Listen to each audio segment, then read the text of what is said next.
Hello friends, ഇന്ന് ഞാൻ share ചെയ്യുന്നത് പാസ്തയുടെ റെസിപ്പിയാണ്.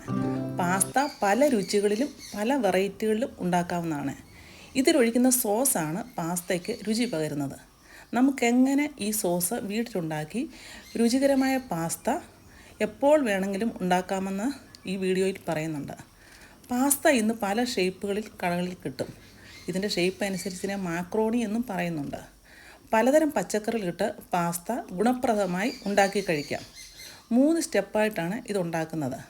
ഒന്നാമത് സോസ് തയ്യാറാക്കുക, പാസ്ത കുക്ക് ചെയ്യുക, പച്ചക്കറി എല്ലാം കൂടി ഇട്ട് മിക്സ് ചെയ്ത് വേവിച്ചെടുക്കുക. പലതരം പാസ്ത സോസുകൾ കടകളിൽ അവൈലബിൾ ആണ്.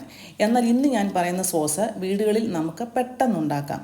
അതിനായി മിക്സിയുടെ ജാറിലേക്ക് ഒരു പഴുത്ത തക്കാളി, ഒരു പച്ചമുളക്, കുറച്ച് വെളുത്തുള്ളി അല്ലി, 1/4 സ്പൂൺ കുരുമുളക്, 1 സ്പൂൺ നാരങ്ങാനീര്, കുറച്ചുപ്പ്, 2 സ്പൂൺ ഒലിവ് ഓയിലോ അല്ലെങ്കിൽ ബട്ടറോ നന്നായി അരച്ചെടുക്കുക.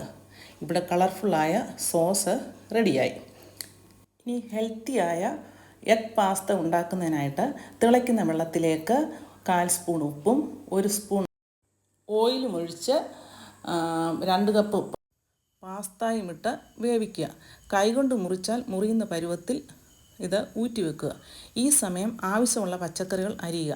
കോളിഫ്ലവർ ഞാനിവിടെ കഴുകി വെച്ചിട്ടുണ്ട്. ഒരു പാൻ അടുപ്പിൽ വെച്ച് 2 സ്പൂൺ ഒലിവ് ഓയിലോ വെജിറ്റബിൾ ഓയിലോ ഒഴിക്കുക. 3 വെളുത്തുള്ളി ചതച്ചത് ഇടുക.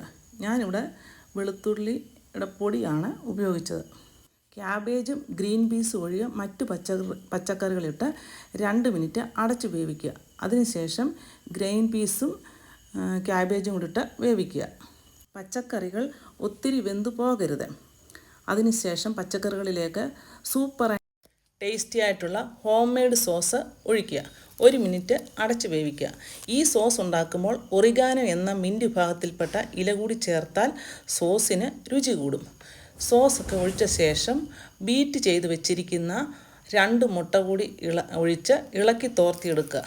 ഇതിലേക്ക് വെന്ത് വെച്ചിരിക്കുന്ന പാസ്തയിലിട്ട് ഇളക്കി എടുക്കുക. ആ സമയത്ത് ഇതിലെ എരിവ് ഉപ്പ് ഒക്കെ നോക്കുക. ഇവിടെ ടേസ്റ്റിയും ഗുണകരവുമായിട്ടുള്ള കുട്ടികളുടെ പ്രിയപ്പെട്ട പാസ്ത റെഡിയായിട്ടുണ്ട്. ഇത് ചൂടോടുകൂടി ഉപയോഗിക്കുക. ഈ വീഡിയോ നിങ്ങൾക്ക് ഇഷ്ടമായെങ്കിൽ ലൈക്ക് ചെയ്യുക, ഷെയർ ചെയ്യുക, സബ്സ്ക്രൈബ് ചെയ്യുക. അടുത്ത ഒരു ഈസി റെസിപ്പിയുമായി കാണുന്നത് വരെ ഹാവ് എ നൈസ് ടൈം.